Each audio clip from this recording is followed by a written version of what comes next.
tibay na loob mo! Hayot! Ipakikita ko naman sa iyo ang daigdig ng mga tao. Halika!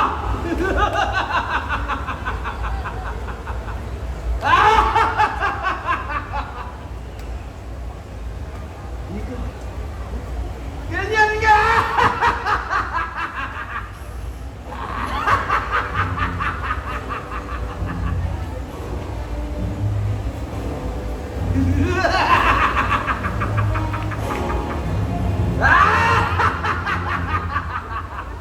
Ganyan nga anak ng tao!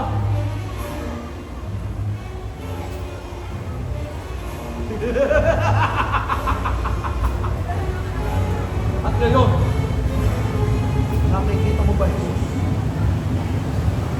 Ang bundok ng Himalaya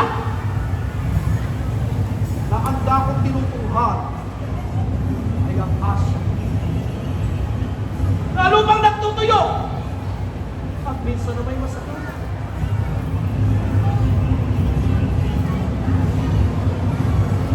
At sa gawing yaon, nawari mo'y isang higanting fantasmong bato. Iyan ang Nazareno.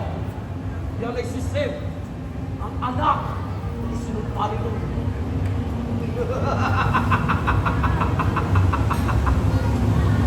at sa gawing yaon naman,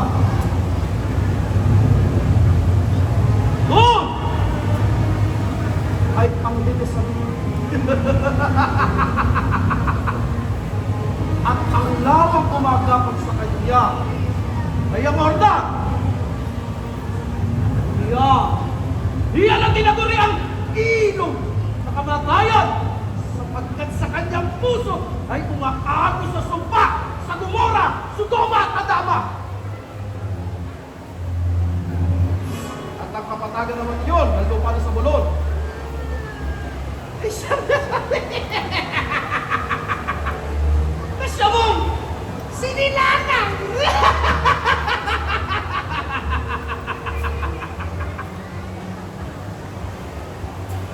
At yun naman ang lupa ng Capernaum.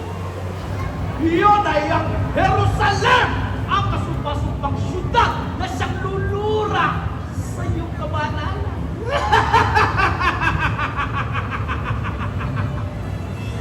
At ang mga lupang yun namasdan ay sagana sa kayamanan. At maaaring makamit ko lamang yan kung ako'y iyong lulukura. Hindi ako. Hindi ikaw. Ako! At ako, patawad ko. Lulod ako! Ha? Anak ng tao! Ngayon pagbigyan mo ako sa aking huling kahilingan.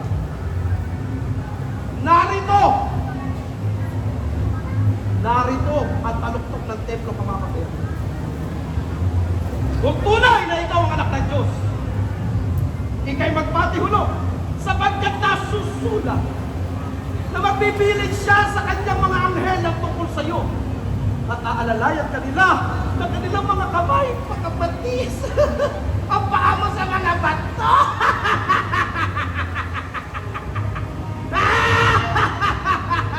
Sa tagas. Nasusulat. Kung hawakan ng Panginoon, siya lamang ang iyong sumasambahin. Palalo! Wow!